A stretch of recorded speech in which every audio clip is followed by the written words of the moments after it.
I want to give you some numbers before I start my speech. They are 332,000 and 17,000. I'll tell you the importance of them later, but remember, 332,000 and 17,000. Pro-life and pro-choice. Not something easy to talk about. And there's plenty of information and ethical arguments for both. But there is something both sides of the argument can agree upon, that there should not be third-term abortions. And it is literally killing babies.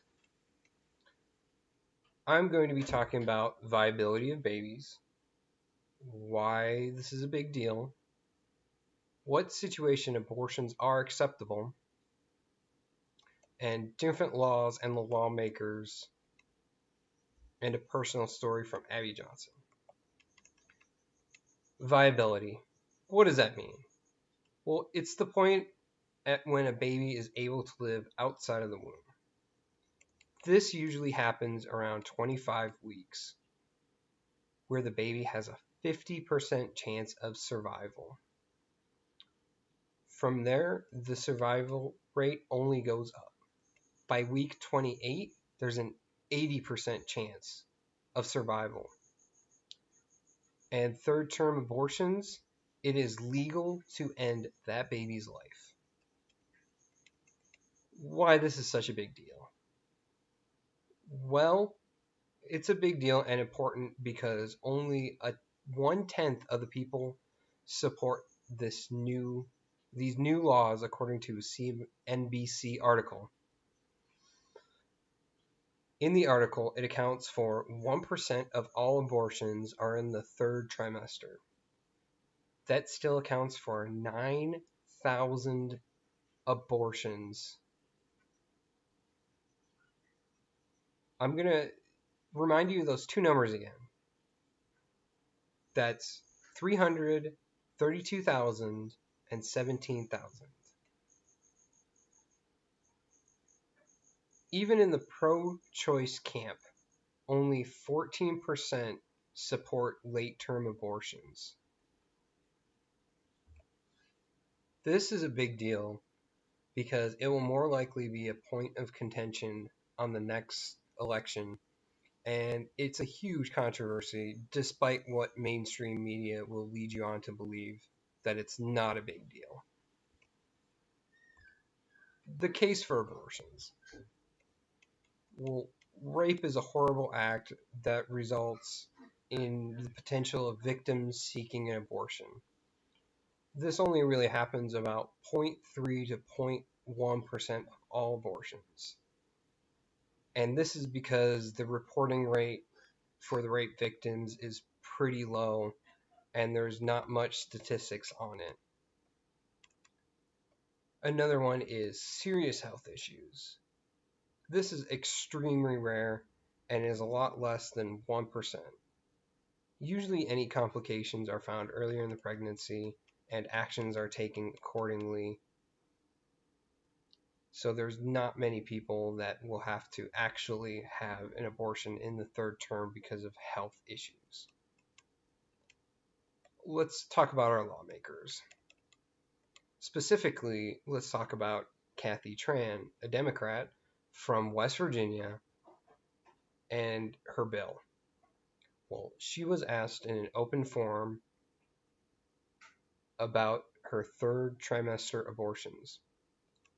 The person asking the question asked how late in the third term would abortions be okay.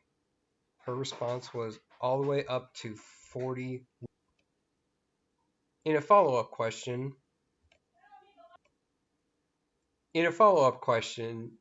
she was asked if the mother was about to give birth, would her bill cover an abortion? Her response was yes, it would. This is shocking to me. You can go in literally being dilated and say, I'm not ready to have this. I would like an abortion. And they would go through with it. Here's a quote from Omar, a 30-year-old OBGYN.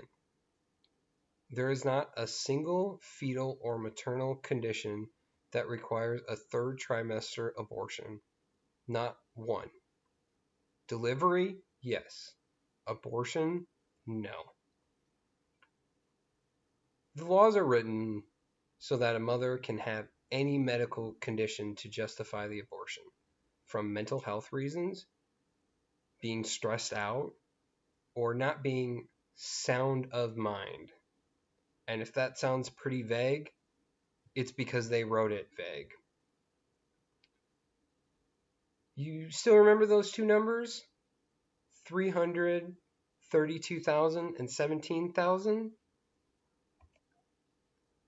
Well, last, I would like to give you a quick little story about Abby Johnson, an ex-Planned Parenthood director. She used to be all about pro-choice until the day she had to help a doctor with an ultrasound-assisted abortion. The baby was 26 weeks old. Seeing the unborn baby fight and struggle as the procedure happened, it shook her to her core and her whole worldview. This traumatized her so much that she immediately got out of the organization and started a foundation to help people get out of Planned Parenthood because there's a stigma involved with leaving that industry.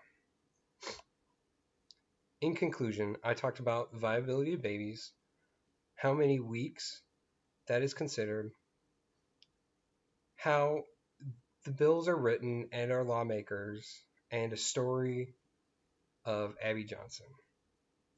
Now, I've been talking about these numbers all my speech. The exact numbers are 332,757 and 17,250. The first number was the amount of abortions last year. The second one was the number of homicides. I'll let that sink in. 17,000 homicides and 332,000 abortions. So that's hard to visualize. I'll give you a percent. The amount of abortions are 1,929% more just last year. A little perspective helps too. The Armenian genocide, one of the worst that the world has seen, lasted 9 years, and on average, they killed about 1,666 per year.